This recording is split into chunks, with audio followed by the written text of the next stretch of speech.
आज हम English nouns की दुनिया में एक शांत और सुकून भरी यात्रा करने जा रहे हैं।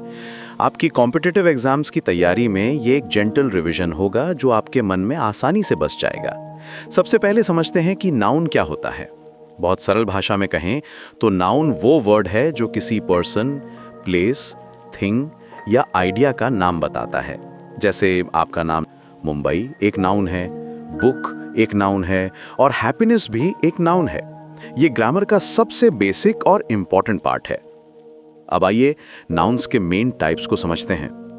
पहला है कॉमन नाउन। ये जनरल चीजों के लिए यूज होता है, जैसे boy, girl, city, book, teacher. ये स्पेसिफिक नहीं है बल्कि जनरल कैटेगरी बताते हैं। दूसरा है प्रॉपर नाउन। ये स्पेसिफिक नेम्स के लिए यूज होता है और हमेशा कैपिटल लेटर से स्टार्ट होता है, जैसे दिल्ली, गंगा, रामायणा। एब्स्ट्रैक्ट नाउन उन चीजों के लिए है जिन्हें हम टच नहीं कर सकते, सिर्फ फील कर सकते हैं, जैसे love, anger, beauty, wisdom. Collective nouns भी बहुत इंटरेस्टिंग हैं। ये ग्रुप को रिप्रेजेंट करते हैं, जैसे टीम, फैमिली, क्राउड, फ्लॉक। एक टीम में कई प्लेयर्स होते हैं, लेकिन हम पूरे ग्रुप को एक नाउन से रेफर करते हैं। मटीरियल नाउन्स वे हैं जो सब्सटेंसेस को बताते हैं, जैसे गोल्ड, वाटर, वुड, कॉटन। इनसे डिफरेंट चीजें बनती हैं। नंबर के हिसाब से नाउन्स दो तरह के होते हैं, सिंगुलर और प्लूरल। सिंगुलर का मतलब एक, जैसे कैट, चाइल्ड, मैन। प्लूरल का मतलब एक से ज्यादा, जैसे कैट्स, चिल्ड्रन, मैन। ध्यान दें कि कुछ वर्ड्स का प्लूरल फॉर्म इर्रेगुलर होता है। चाइल्ड का चिल्ड्रन, मैन का मेन, फुट का फीट होता है। जेंडर के मामले में इंग्लिश नाउन्स बहुत सिंपल हैं। हिंदी की तरह मैस्कुलिन, फेमिनिन का झंझट नहीं है। सिर्फ कुछ स्पेसिफिक केसेस में जेंडर मैटर करता है, जैसे actor, actress, hero, heroine, king, queen. बाकी ज्यादातर नाउन्स जेंडर न्यूट्रल होते हैं। केस की बात करें तो इंग्लिश में मेनली 3 केस हैं।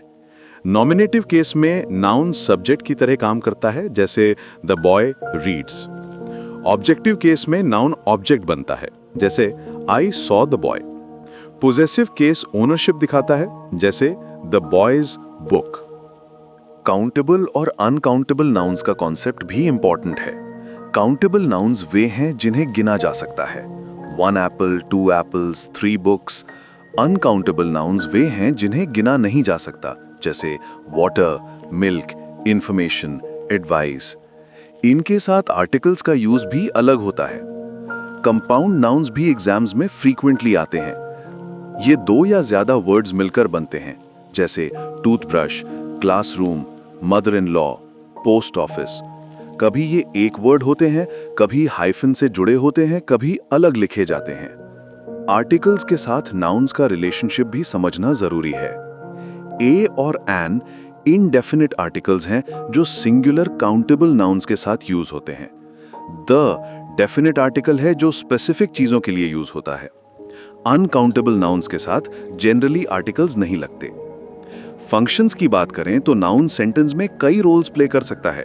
सब्जेक्ट के रूप में द टीचर एक्सप्लेन्स, ऑब्जेक्ट के रूप में students respect the teacher, complement के रूप में he is a doctor, apposition में my friend a doctor help me. Noun phrases भी इंपॉर्टेंट कॉन्सेप्ट है। ये नाउन के साथ मॉडिफायर्स का ग्रुप होता है, जैसे the beautiful red rose in the garden. यहाँ रोज मेन नाउन है और बाकी सब उसे मॉडिफाई कर रहे हैं।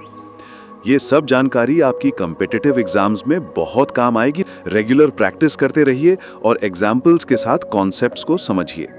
ग्रामर सिर्फ रोज नहीं है, ये लैंग्वेज को समझने का एक ब्यूटीफुल वे है। आराम से, धैर्य के साथ सीखते रहिए, सक्सेस जरूर मिलेगी।